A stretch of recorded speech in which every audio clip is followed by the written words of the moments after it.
للہ رب العالمین والصلاۃ والسلام علی سید الانبیاء والمرسلین اما بعد فاعوذ باللہ من الشیطان الرجیم بسم اللہ الرحمن الرحیم۔ السلام علیکم ورحمۃ اللہ، welcome to daily wisdom from Hadith channel.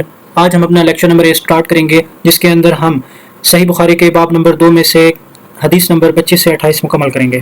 سب سے پہلے ہم حدیث نمبر 25 دیکھتے ہیں، جو کہ حضرت عبداللہ بن عمر نے روایت کی ہے۔ حضرت عبداللہ بن عمر روایت کرتے ہیں کہ رسول اللہ صلی اللہ علیہ وسلم نے فرمایا، مجھے حکم ملا ہے کہ میں لوگوں سے جنگ جاری رکھوں یہاں تک کہ وہ اس بات کی شہادت دیں کہ اللہ کے سوا کوئی معبود حقیقی نہیں اور حضرت محمد صلی اللہ علیہ وآلہ وسلم اللہ کے رسول ہیں۔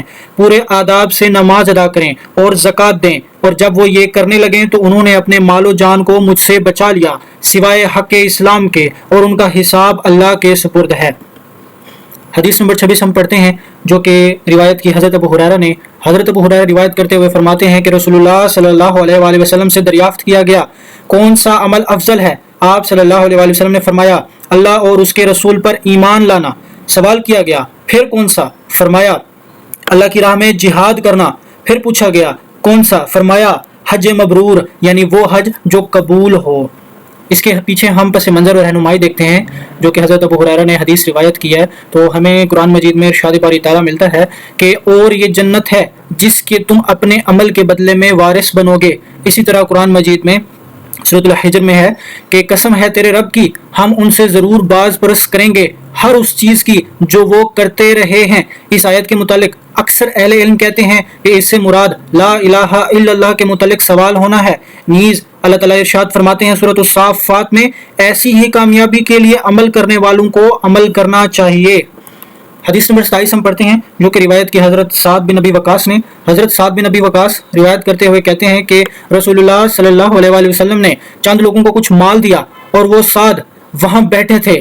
آپ نے ایک شخص کو چھوڑ دیا، یعنی اسے کچھ نہ دیا، حالانکہ وہ تمام لوگوں میں سے مجھے زیادہ پسند تھا۔ میں نے کہا، اے اللہ کے رسول، آپ نے فلاں شخص کو چھوڑ دیا، اللہ کی قسم میں تو اسے مومن سمجھتا ہوں۔ آپ نے فرمایا، مومن یا مسلمان؟ میں تھوڑی دیر خاموش رہا، پھر اس کے متعلق میں جو جانتا تھا اس نے مجھے بولنے پر مجبور کر دیا۔ میں نے دوبارہ عرض کیا، آپ نے فلاں شخص کو کیوں نظر انداز کر دیا؟ اللہ کی قسم میں تو اسے مومن خیال کرتا ہوں۔ آپ صلی اللہ علیہ وسلم نے فرمایا، مومن یا مسلمان؟ میں پھر تھوڑی دیر چپ رہا، پھر اس کے متعلق جو میں جانتا تھا اس نے مجھے مجبور کیا، تو میں نے تیسری مرتبہ وہی عرض کیا، اور اللہ کے رسول صلی اللہ علیہ وسلم نے بھی وہی فرمایا۔ اس کے بعد آپ گویا ہوئے، اے سعد، میں ایک شخص کو کچھ دیتا ہوں حالانکہ دوسرا شخص مجھے اس سے بھی زیادہ محبوب ہوتا ہے، یہ اس اندیشے کے پیش نظر کہ کہیں ایسا نہ ہو کہ وہ اپنی کمزوری کی وجہ سے اسلام سے پھر جائے اور اللہ تعالیٰ اسے اوندھے منہ دوزخ میں ڈال دے۔ اس حدیث کا پس منظر اور رہنمائی ہم پڑھتے ہیں کہ اللہ تعالیٰ ارشاد فرماتے ہیں کہ دیہاتی کہتے ہیں کہ ہم ایمان لائے، آپ کہہ دیجئے تم در حقیقت ایمان نہیں لائے ہو، بلکہ یوں کہو کہ ہم اسلام لائے ہیں، مخالفت چھوڑ کر اطاعت گزار ہو گئے ہیں۔ بعض اوقات اسلام اپنے حقیقی شرعی معنوں میں استعمال ہوتا ہے، جیسے کہ ارشاد باری تعالیٰ ہے سورۃ آل عمران میں، اللہ تعالیٰ فرماتے ہیں کہ یقیناً اللہ کے ہاں دین تو اسلام ہی ہے، اور جو اسلام کے سوا کسی اور دین کا متلاشی ہوگا تو وہ اس سے ہرگز قبول نہیں کیا جائے گا۔ اس حدیث میں کیا رہنمائی ملتی ہے؟ ہر مسلمان کے دو احوال ہیں، ایک کا تعلق باطن سے ہے اور دوسرے کا ظاہر سے۔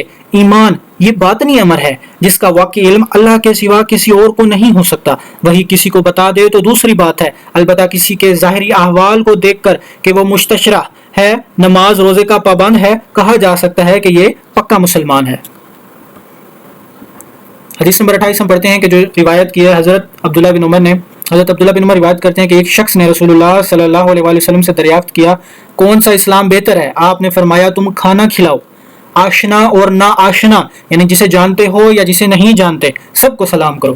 اس کے پیچھے ہم رہنمائی پڑھتے ہیں تو ہمیں پتہ چلتا ہے کہ حضرت عمار فرماتے ہیں، 3 خصلتیں ایسی ہیں جس نے انہیں جمع کر لیا اس نے ایمان مکمل کر لیا: اپنے نفس سے انصاف کرنا، دنیا میں سلام پھیلانا، اور تنگ دستی کے باوجود اللہ کی راہ میں خرچ کرنا۔ جزاک اللہ خیر، ہمارے ساتھ جڑیں اور نبی کریم صلی اللہ علیہ وسلم کی سنت سے روشنی حاصل کیجیے۔